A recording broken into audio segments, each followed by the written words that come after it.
আপনাদের হাতে এখনো রক্তের দাগ লেগে আছে।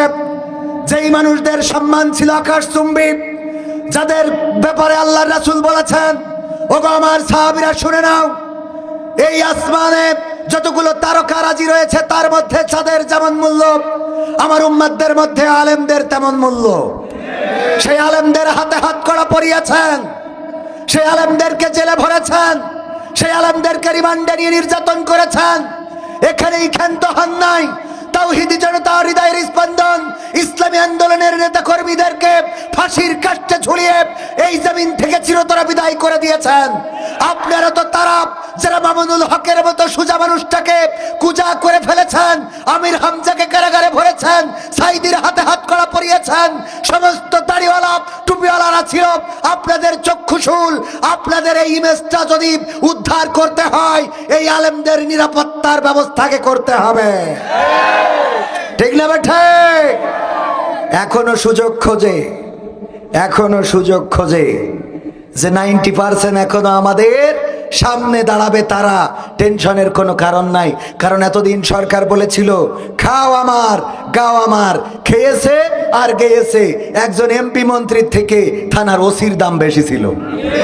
আমি বলেছি কোন পুলিশ, বিডিআর, বিজিবি, আর্মি তারা জনগণের ঊর্ধ্বে নয়, কারণ এই জনগণের ট্যাক্সের টাকায় তাদের বউয়ের লিপস্টিকের টাকা হয়, এই জনগণের ট্যাক্সের টাকায় তাদের বউয়ের ব্লাউজ, এই জনগণের ট্যাক্সের টাকায় তাদের বউয়ের শাড়ি সায়া, এই জনগণের ট্যাক্সের টাকায় তাদের সন্তানের পায়ের কেটস, এই জনগণের ট্যাক্সের টাকায় তাদের সন্তানের স্কুল ড্রেস, এই জনগণের ট্যাক্সের টাকায় তাদের বাবার ঔষধ, এই জনগণের ট্যাক্সের টাকায় তাদের মায়ের শাড়ি। আবার তারা আমাদের ট্যাক্সের টাকায় কেনা বন্দুক আর তার গুলি আমাদেরকে উপহার দেয়। বলেন ঠিক কিনা? আর জনগণের বুকে যদি গুলি চালানো হয়, অন্যায় ভাবে যদি গ্রেফতার করা হয়, আল্লাহর কসম করে বলি বাংলার তাওহীদি জনতা আবারও রাস্তায় নামবে, রক্ত লাগে রক্ত দেবে, কিন্তু জনগণের সেবক যারা তাদেরকে জনগণের সেবা করতে বাধ্য করবে। জনগণের সেবায় নিয়োজিত থাকতে হবে।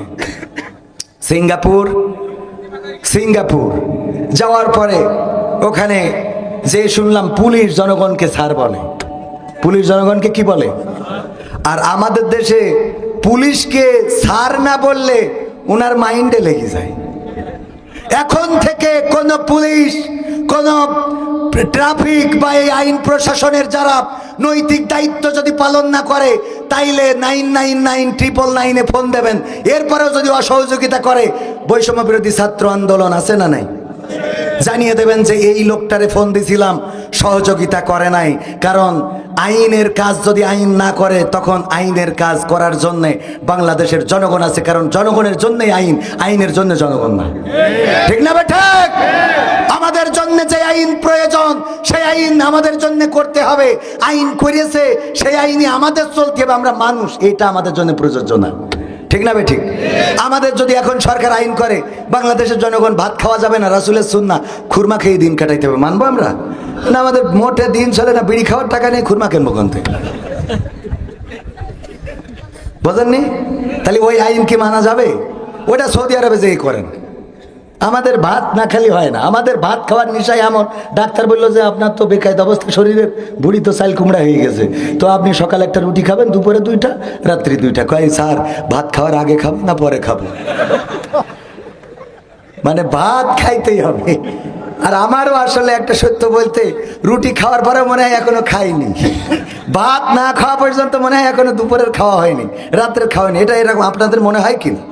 মনে হয় আমাদের ভাত না খাইলে চলে। এখন আইন যদি করে যে ভাত এখন তো খাওয়া যাবে না, বিড়ি খেয়ে দিন কাটাইতে হবে, মানবো আমরা? হ্যাঁ, এটা মানবো না।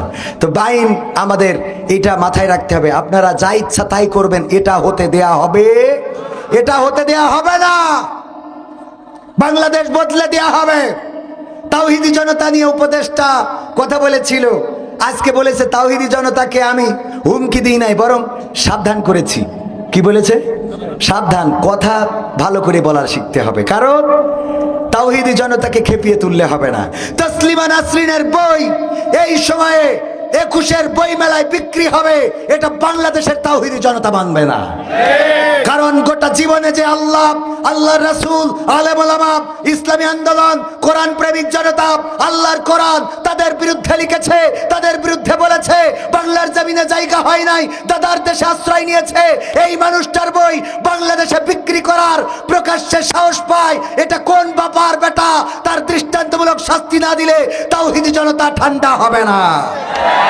তাওহীদি জনতাকে খেপাবা না, কারণ তাওহীদি জনতা রক্ত দিতে শিখেছে। তাওহীদি জনতা আর এখন ঘরে বসে থাকতে রাজি না, ঠিক না বে ঠিক? সাহস নিয়ে দাঁড়িয়েছ তাই মুক্ত হয়েছে জমিন, সাহস করে দাঁড়ালে আর একবার কায়েম হয়ে যাবে দিন। নয় নয় নয় আর কোনো ভয়, আনতে হবে দিনের বিজয়।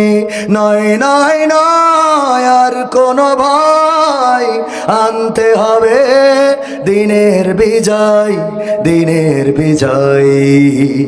যারা ভেবেছিল ছাড়বে না আর ক্ষমতার ওই মাসনদ, দেখেছে তারা রবের পাকড়াও কি করে করে নাস্তানাবুদ। যারা ভেবেছিল ছাড়বে না আর ক্ষমতার ওই মাসনদ, দেখেছে তারা রবের পাকড়াও কি করে করে নাস্তানাবুদ। তাই নয় নয় নয় আর কোনো ভয়, আনতে হবে দিনের বিজয়, দিনের বিজয়। মানুষের সাথে যারা করেছে দুশ্মনী, করেছে বাড়াবাড়ি, দেশের বুকে তাদের হয়নি তো জায়গা, যেতে হলো মামার বাড়ি। মানুষের সাথে যারা করেছে দুশ্মনী, করেছে বাড়াবাড়ি, দেশের বুকে তাদের হয়নি তো জায়গা, যেতে হলো মামার বাড়ি। তাই নয় নয় নয় আর কোনো ভয়, আনতে হবে দিনের বিজয়, দিনের বিজয়। কাবা রক্ষাই যেই মহারব পাঠিয়েছিলেন আবাবিল, আজও তিনি দয়াময় তেমনই আছে, বদলেনি তো এক তিল।